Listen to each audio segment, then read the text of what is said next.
Famille, justice, enfance.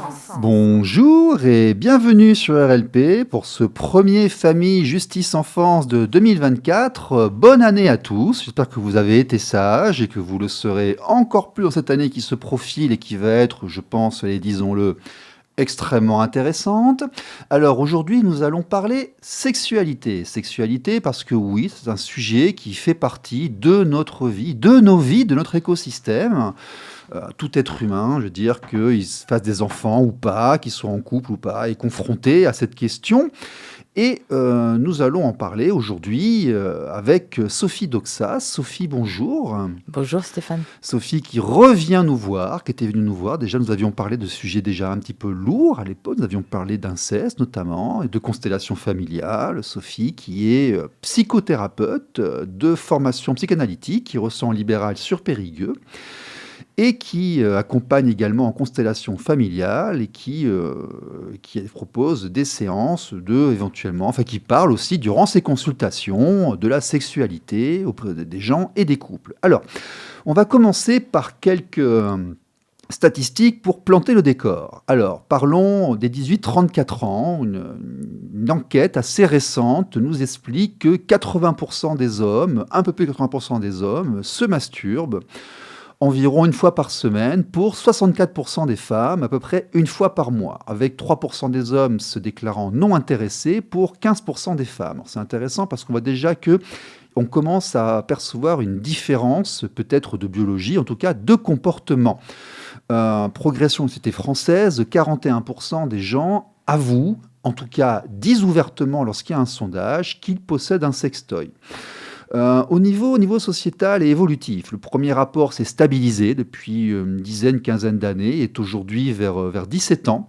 Et allons maintenant vers le couple et vers les jeunes parents. Ce qu'il faut regarder, c'est que plus de 50% des Français interrogés par l'IFOP ont déjà eu envie de rompre avec la mère ou le père de leur dernier-né. Et 16% sont passés à l'acte, les femmes étant en matière beaucoup plus nombreuses que les hommes à déclarer avoir été animées d'une intention. Ce qui veut dire que dans la période de fin de grossesse et d'arrivée du bébé, et nous on le voit aussi quand on parle avec les personnes concernées, les permanences et autres, ce sont des phases critiques, importantes de séparation qui sont parfois mal gérées. Et je pense, nous en parlerons avec Sophie, mais je pense que la sexualité mal gérée peut-être dans les derniers mois de grossesse et les premiers mois du bébé peuvent être des causes de séparation et d'incompréhension, clairement, entre les jeunes parents. Alors, c'est une situation qui touche particulièrement les couples appartenant aux catégories socio-professionnelles les plus précaires.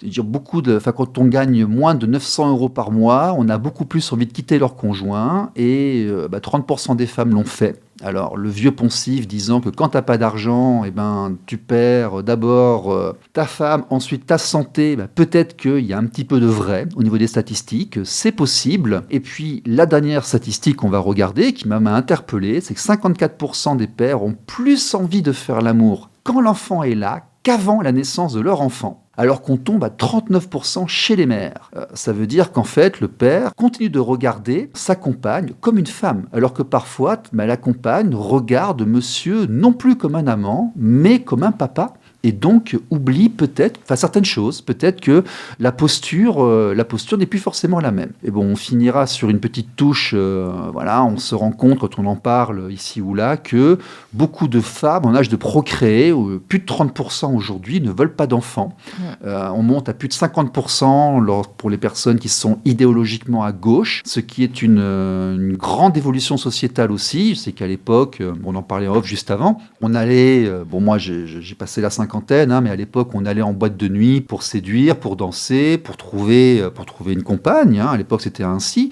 Et puis, c'était aussi une manière de démarrer quelque chose, de dérouler la pelote et puis de construire certaines choses. Aujourd'hui, visiblement, aller trouver quelqu'un, c'est beaucoup plus compliqué. Et puis, se retrouver face à quelqu'un qui vous dit, mais de toute façon, moi, j'ai pas envie de faire d'enfant, j'ai pas envie de faire une famille, et ben, c'est devenu extrêmement courant. Voilà, on a posé le décor. Sophie, est-ce que ce que je viens de dire correspond à ce que tu peux entendre en cabinet, à ce que les gens te disent lorsqu'ils viennent te voir? Oui, je suis un petit peu surprise ces dernières années de personnes, surtout des femmes d'une trentaine d'années, qui n'ont plus envie d'avoir d'enfants et qui le revendiquent de façon très claire, sans culpabilisation aucune, et c'est nouveau pour moi, en tout cas. Et ça vient à quoi? C'est biologique? Alors, C'est la pression de l'environnement? Ouais, il y a un petit peu, enfin beaucoup, je trouve, de rapport à l'écologie, de rapport à la Terre, ne pas peupler encore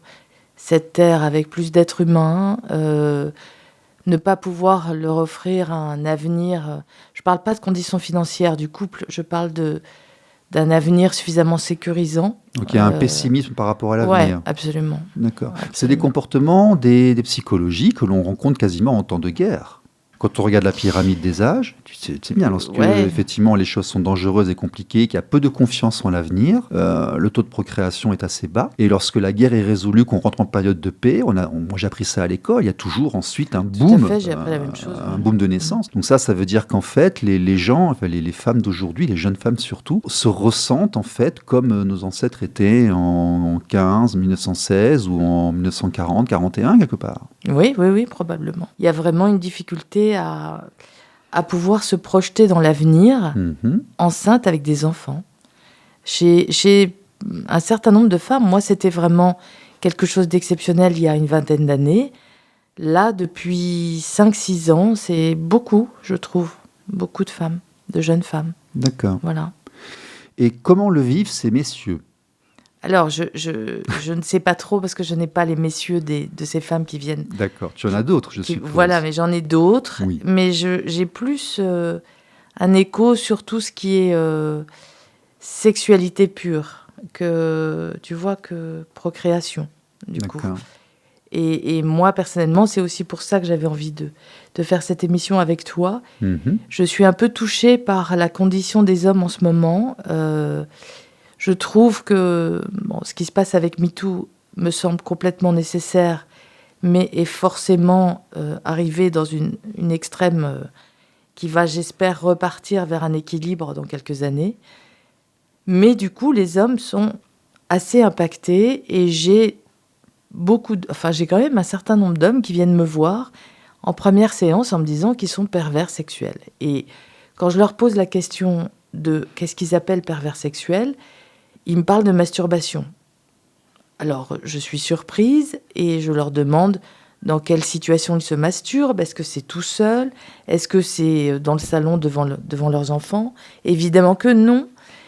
Est-ce qu'ils regardent des films? Oui. Est-ce qu'il y a des enfants dans ces films? Non. Est-ce qu'il y a des animaux dans ces films? Non. Donc, bref, on parle d'hommes qui se masturbent tout seuls dans leur chambre ou dans le salon avec un film pornographique j'ai envie de dire classique. Alors, après, on peut parler de la condition... Est-ce qu'ils ont des conjoints ou est-ce qu'ils sont célibataires? Ils sont souvent en couple. Ah, d'accord. Et il y a souvent le regard de leur compagne sur cette pratique de masturbation qui est... Il y a la compagne qui les regarde se masturber? Non. Non, mais qui, du coup, commente ça et qui les culpabilise assez fortement. Et voilà, je trouve qu'il y a aussi un problème de ce côté-là. Bon, il y a un problème de dialogue, très certainement. Il y a un problème de dialogue, mais ce qui est intéressant, puis une des raisons pour lesquelles j'ai sauté sur l'occasion lorsque tu m'envoyais ton texto, sans faire de vilain jeu de mots, c'est parce que, par l'observation, nous, on a un ressenti, effectivement, et ça apparaît dans une vidéo que j'ai postée il y a quelques jours à peine. Comme quoi, tu vois, on était synchrones. Il est extrêmement important de protéger nos enfants, de protéger nos femmes, de protéger nos personnes vulnérables. Mais est-ce que finalement, on n'est pas en train d'en payer un certain prix? Est-ce qu'il n'y a pas de certains dommages collatéraux qui se font? par exemple en déniant l'instrumentalisation, et puis surtout la culpabilisation. Est-ce qu'on n'est pas en train de culpabiliser aussi, quelque part, les personnes, sous le prétexte honorable, très honorable, d'empêcher des choses inacceptables, en fait. Mais ce qui est dommage, c'est que forcément, ceux qui devraient changer de comportement ne l'entendent pas forcément comme ça et continuent dans ce comportement. Et ce que je remarque, c'est que les plus touchés sont ceux qui sont au départ sains et plus sensibles, avec les femmes notamment, et du coup qui n'osent plus même aborder une femme, faire un compliment, ça devient dangereux. Tenir une porte. Oui, ça devient compliqué. Donc ces hommes sont atteints dans leur virilité et dans leur virilité de père aussi.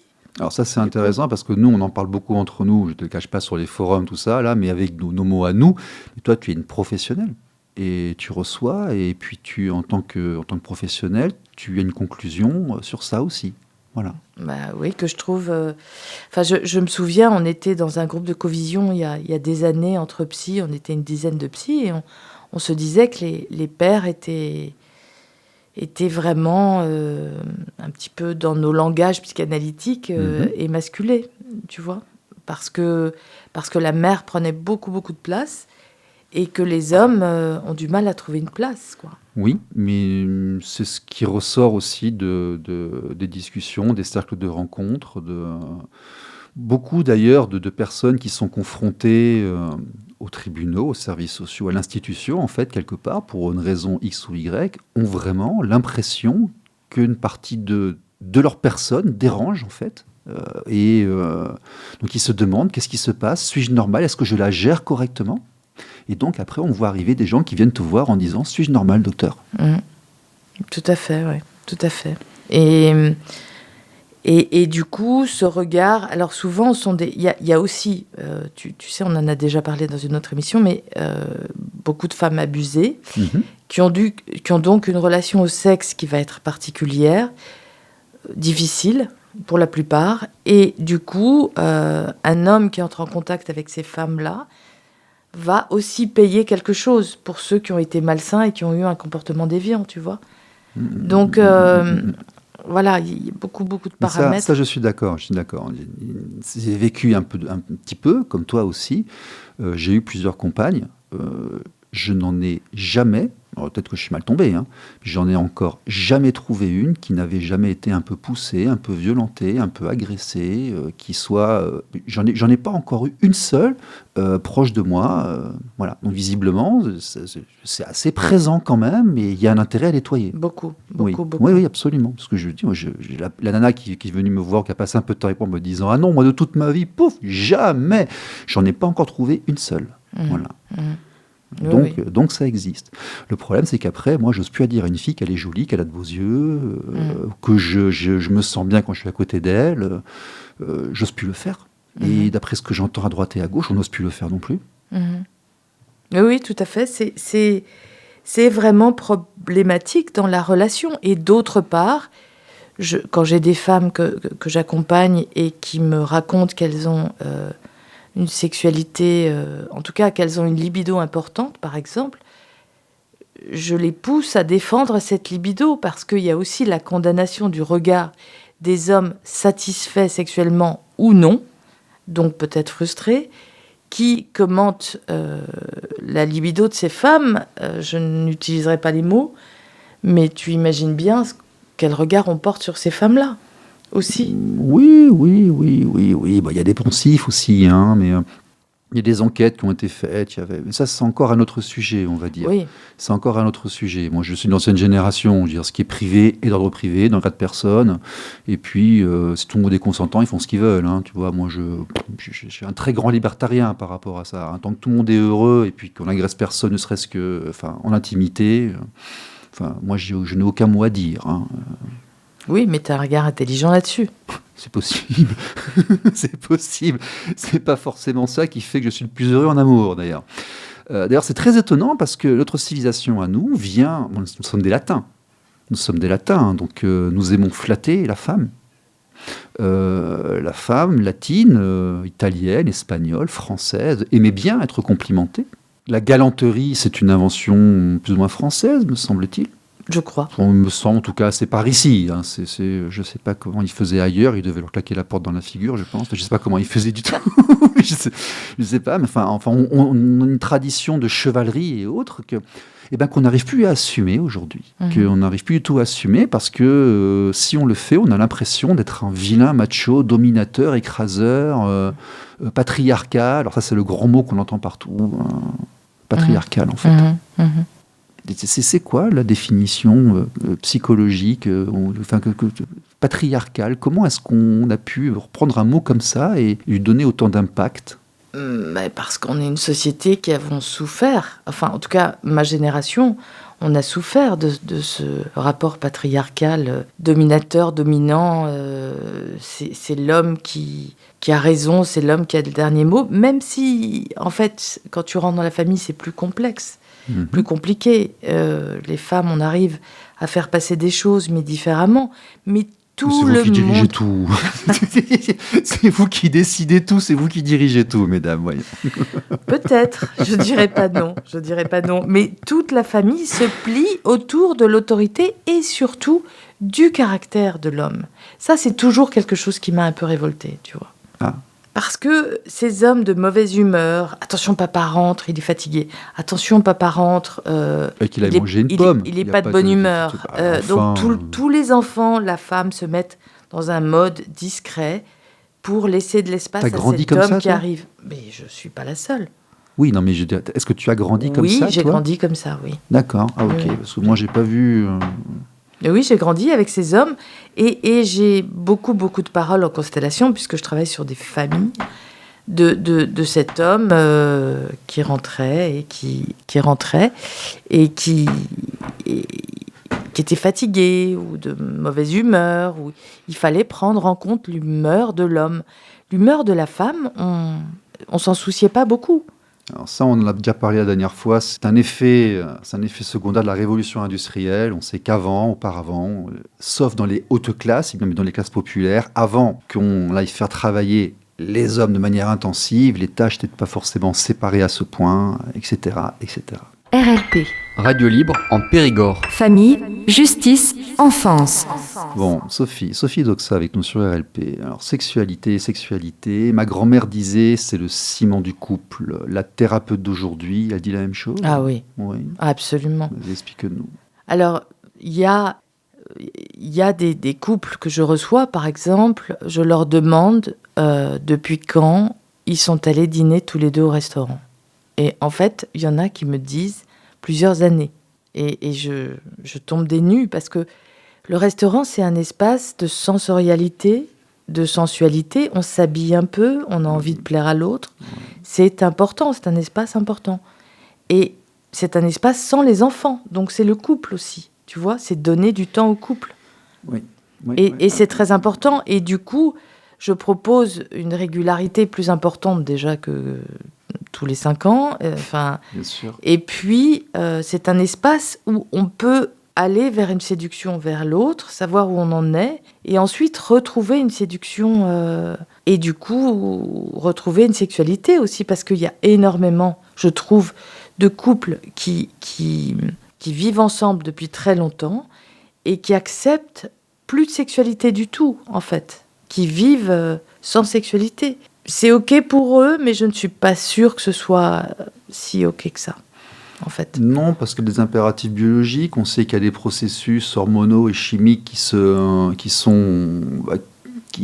qui interviennent. Bon, j'ai lu certains bouquins dessus, je réinterroge des gens sur ce sujet, d'ailleurs, ça peut être intéressant dans une émission ultérieure. Mais effectivement, nous, lorsque les gens viennent nous voir en disant, alors qu'on essaie de faire l'historique, vous êtes rencontrés quand, c'est passé ci, c'est passé ça, voilà, pour essayer de comprendre quels sont les mécanismes, très très souvent, la séparation, le mécontentement d'un conjoint envers l'autre, c'est lorsqu'ils arrêtent de se considérer l'un l'autre, justement, comme des conjoints, quelque part. Je veux dire, il y a plus, ce sont des éducants d'enfants, ou ce sont partenaires pour un projet, mais ils sont plus en train de se séduire, ils sont plus dans la sphère intime l'un l'autre, ils s'éloignent beaucoup l'un de l'autre, et puis effectivement, quand on s'éloigne, quand on n'est plus dans l'intimité de l'autre quelque part, oui, il se passe plein de choses. Mais ce qui est naturel, c'est-à-dire que c'est quelque chose qui se travaille de se séduire. Tu vois, c'est naturel de se laisser happer par le quotidien. C'est naturel de devenir plus mère et plus père qu'amant.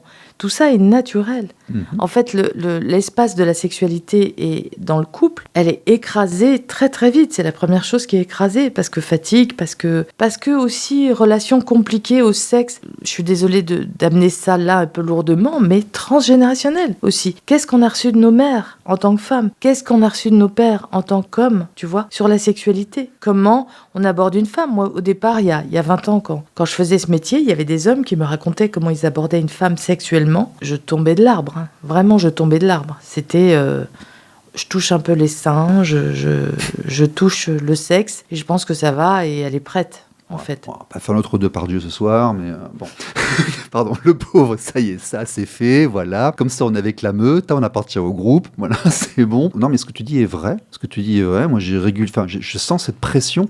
Par exemple, je me suis marié relativement tard. Je sentais la pression de mon environnement qui disait que c'est pas forcément.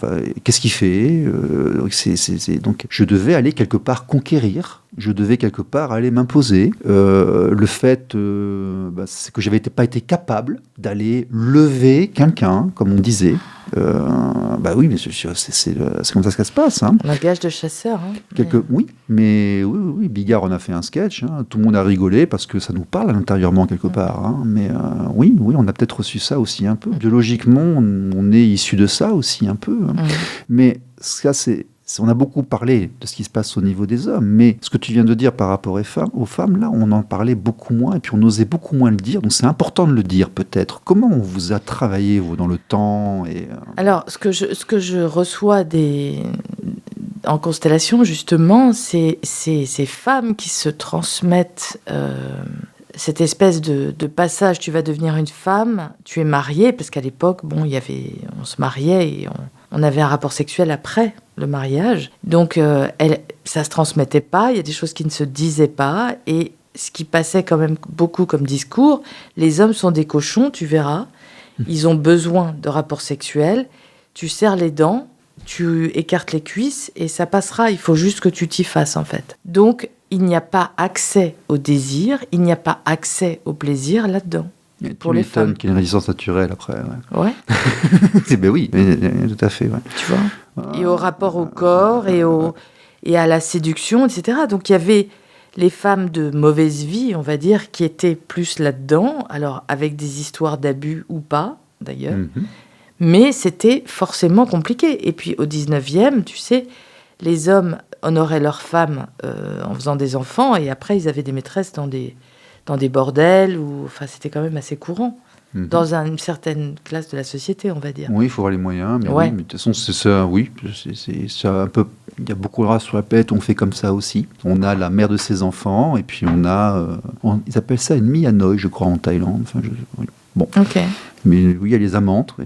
Alors, moi, j'ai une pensée qui me traversait l'esprit, là, par exemple, à l'hôpital, on a mis beaucoup de temps à reconnaître la notion de douleur. Oui, c'est vrai. Énormément. Et pour les femmes, on a mis beaucoup de temps à accepter qu'elles aient du plaisir, tout simplement. Mais l'Église et la religion a fait beaucoup de dégâts. Tu crois que c'est religieux? La religion a culpabilisé le plaisir des femmes? Ah, mais oui, je pense vraiment. Il y a des religions qui les mutilent, d'ailleurs, oui. Mais oui.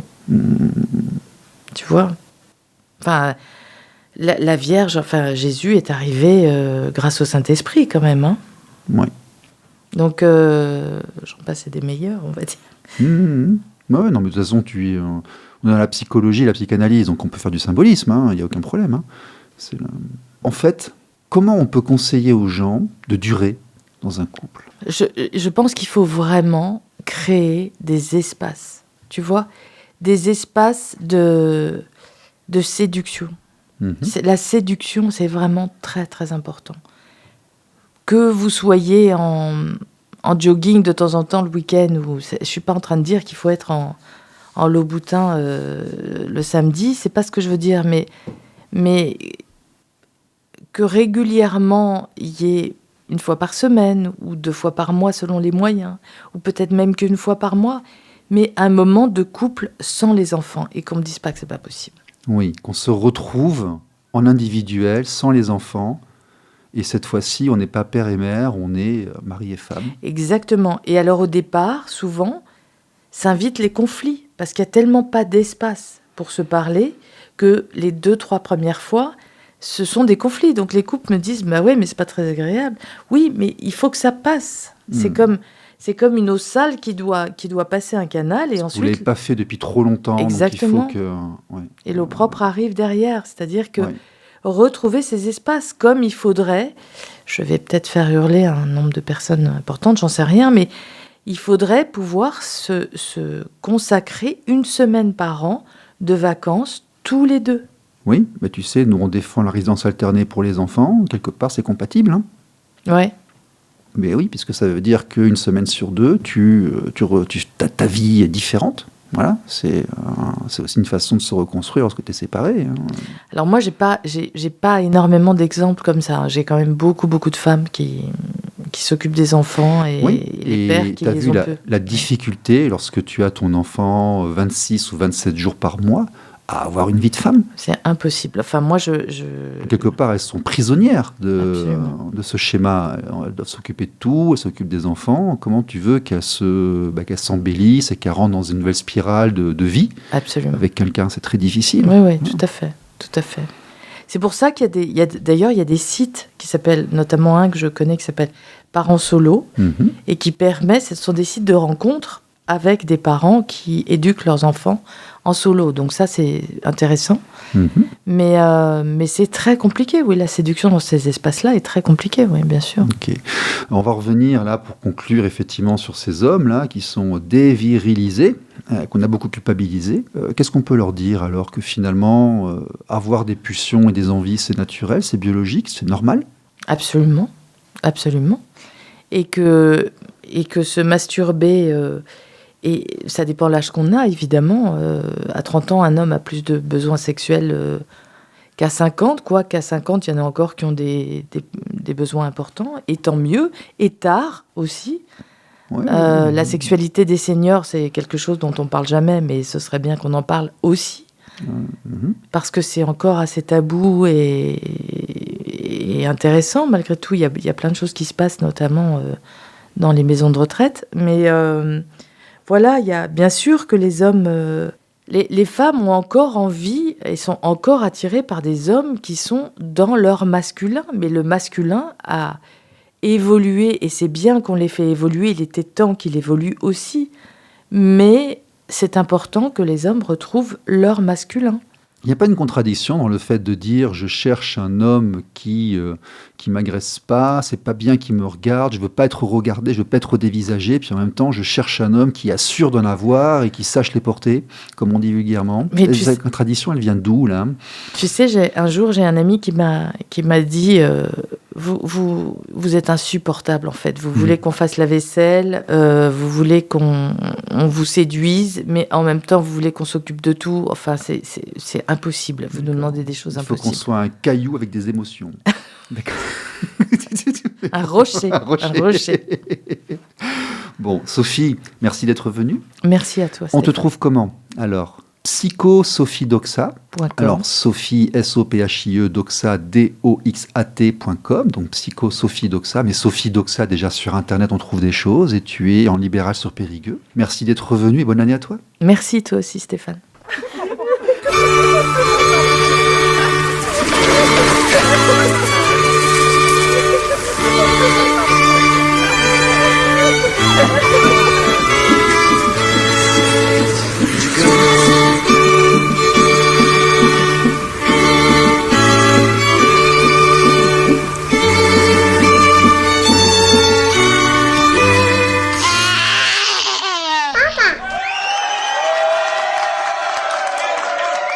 Famille, justice, enfance.